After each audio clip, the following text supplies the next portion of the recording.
भगवान श्री कृष्ण ने मानव रूप में जन्म लिया था और भगवान श्री कृष्ण ने अपने जीवन में कई चमत्कार किए हैं। लेकिन क्या आप जानते हैं भगवान श्री कृष्ण ये चमत्कार कैसे करते थे?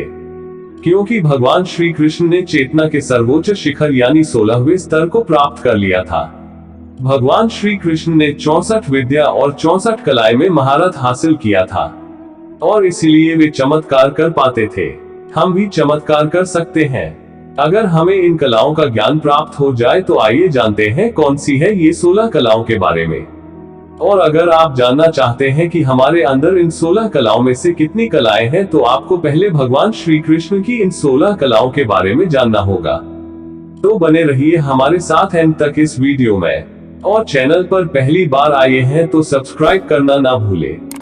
आइए जानते हैं भगवान श्री कृष्ण की इन 16 कलाओं के बारे में। ध्यान पूर्वक सुनिए। नंबर 1, श्री धन संपदा। इस कला का अर्थ केवल धन संपदा होने से नहीं है, बल्कि व्यक्ति के पास आध्यात्मिक संपदा भी होनी चाहिए। व्यक्ति मन, कर्म और वचन से भी धनी होना चाहिए।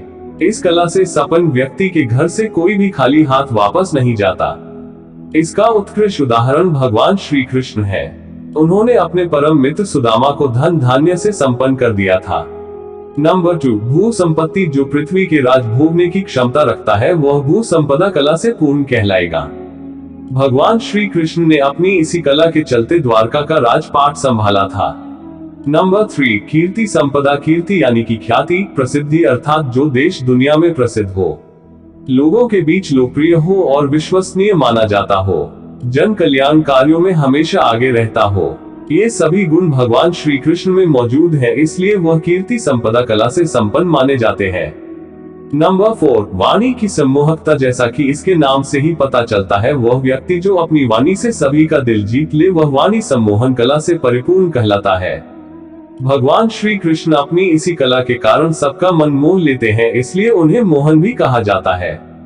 नंबर 5, लीला की कला। लीला वह कला है जिसमें दर्शन मात्र से ही आनंद की प्राप्ति होती है। भगवान श्री कृष्ण ने अपने जीवन में कई प्रकार की लीलाएं की है। नंबर 6, कांति। इस कला में व्यक्ति के चेहरे पर एक ऐसी कांति होती है जिससे चेहरे से नजरें हटाने का मन नहीं करता, जिससे देखने मात्र से आप सुध बुध खोकर उसके हो जाते हैं, यानी उनके रूप सौंदर्य से आप प्रभावित होते हैं। नंबर 7, विद्या। सभी प्रकार की विद्याओं में निपुण व्यक्ति, जैसे वेद वेदांत के साथ युद्ध और संगीत कला इत्यादि में पारंगत व्यक्ति इस कला के अंतर्गत आते हैं। भगवान श्री कृष्ण इस कला से भी संपन्न थे। नंबर 8, विमला। इस कला का अर्थ है कि जिस व्यक्ति के मन में छल कपट न हो और वह सभी के लिए निष्पक्ष भाव रखता हो। नंबर 9, उत्कर्षणी शक्ति। उत्कर्षणी शक्ति से तात्पर्य है कि जिसमें लोगों को प्रेरित करने की क्षमता हो, जो लोगों को उनका लक्ष्य पाने के लिए प्रोत्साहित कर सके। इस कला का उदाहरण भगवान श्री कृष्ण ने महाभारत की युद्ध भूमि में अर्जुन को प्रेरित करके दिया था। नंबर 10, निरक्षीर विवेक। ऐसा ज्ञान रखने वाला व्यक्ति जो अपने ज्ञान से न्यायोचित फैसले लेता है। विवेकशील तो होता ही है, साथ ही वह अपने विवेक से लोगों को सही मार्ग सुझाने में भी सक्षम होता है। भगवान श्री कृष्ण में ये कला पाई जाती है। नंबर 11, क्रिया कर्मण्यता। इस कला से तात्पर्य है कि जो व्यक्ति सिर्फ उपदेश देने में ही नहीं बल्कि स्वयं भी कर्मठ होता है, जिनकी इच्छा मात्र से संसार का हर कार्य हो सकता है। नंबर 12, योग शक्ति। योग को भी एक कला माना गया है। साधारण शब्दों में योग का अर्थ है जोड़ना। यहाँ पर इसका आध्यात्मिक अर्थ आत्मा को परमात्मा से जोड़ने के लिए भी किया जाता है। भगवान श्री कृष्ण इस कला से भी निपुण है। नंबर 13, विनय। विनय का अर्थ है विनयशीलता, अर्थात जो अहंकार भाव से दूर होते हैं, भले ही वह सर्वज्ञानी हो, सर्वशक्तिमान हो। ये गुण भी भगवान श्री कृष्ण में पाया जाता है। नंबर 14, सत्य धारणा। ये कला उन लोगों में पाई जाती है जो कठिन परिस्थितियों में भी सत्य का साथ नहीं छोड़ते। इस कला से संपन्न व्यक्ति को सत्यवादी भी कहा जाता है। इस कला से संपन्न लोग कटु सत्य बोलने से भी परहेज नहीं करते। नंबर 15, आधिपत्य। ऐसा व्यक्ति जो जोर जबरदस्ती से किसी पर अपना आधिपत्य न जमाए, बल्कि लोग स्वयं उसे अपना स्वामी मान ले, जिनके आधिपत्य में सुरक्षा और संरक्षण मिले।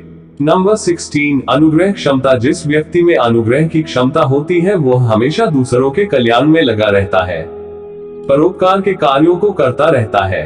उनके पास जो भी सहायता के लिए पहुंचता वह अपने सामर्थ्य अनुसार उस व्यक्ति की सहायता करते हैं। तो मित्रों, ये थी भगवान श्री कृष्ण की 16 कलाएं, और आपके अंदर इन 16 कलाओं में से कौन सी कला है कमेंट्स बॉक्स में जरूर बताएं। और वीडियो पसंद आई है तो चैनल को सब्सक्राइब, वीडियो को लाइक जरूर करें।